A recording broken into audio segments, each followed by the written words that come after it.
But here's the thing. I'm going to perform 2 poems. Yeah, I know, that's not that exciting. But one is by me. It's called When I Fell in Love. Yeah, as cliche as it gets. And the second one is by one of my favorite spoken word poets.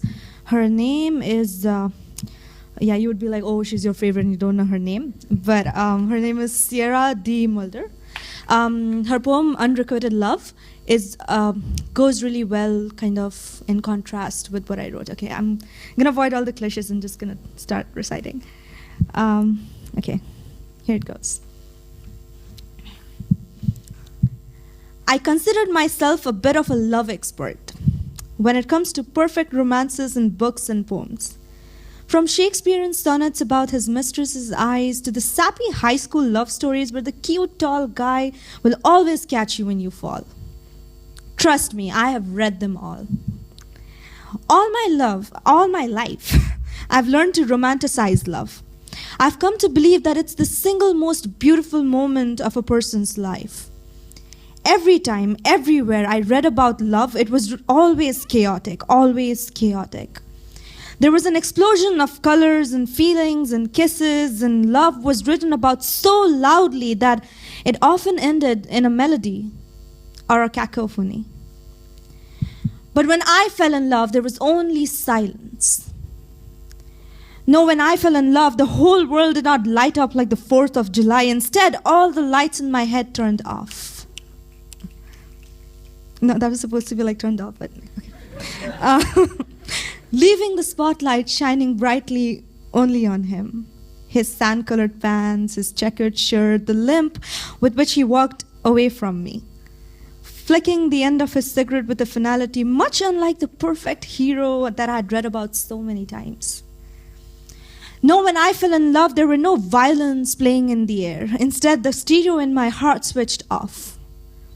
The only sound that echoed in my ears was the gentle thud of his footsteps and the slow intake of his breath.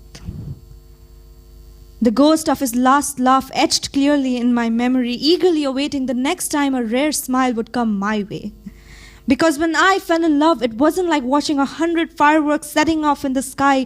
It wasn't anything that I thought I would want from all the books that I kept watching and reading over and over again. Because instead, when I fell in love, it was everything that I needed. Thank you.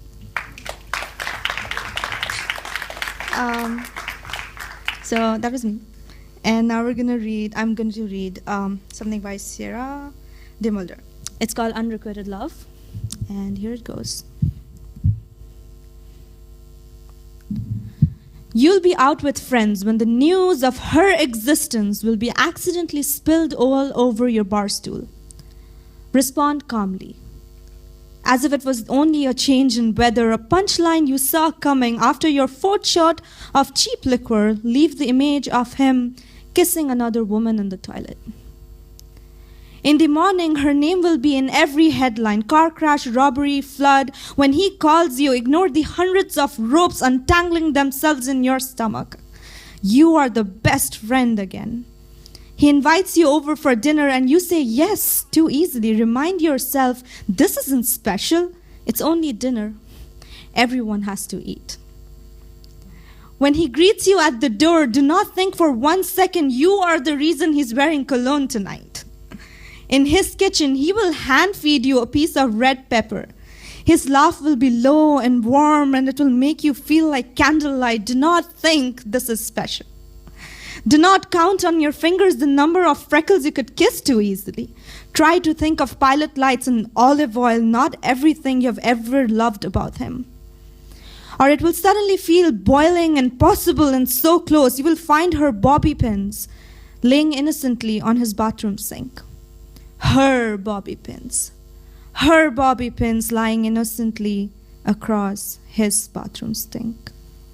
They look like the wiry legs of spiders, splinters of her undressing in his bed. Do not say anything. Think of stealing them, wearing them at home in your hair. When he hugs you goodbye, let him kiss you on the forehead. Settle for target practice. At home, you will picture her across town, pressing her fingers into his back like wet cement. You will wonder if she looks like you. You will wonder if she looks like you, if you're two bedrooms in the same house. Did he fall for her features like rearranged furniture? When he kisses her, does she taste like wet paint? You will want to call him. You will go as far as holding the phone in your hand. Imagine telling him unimaginable things like, you are always sticking inside of me and I dream of you more often than I don't. My body is a dead language and you pronounce each word perfectly.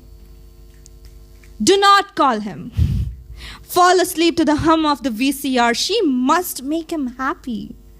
She must be his favorite place in the Minneapolis, and you are a souvenir shop where he goes to remember how much people miss him when he's gone. Thank you.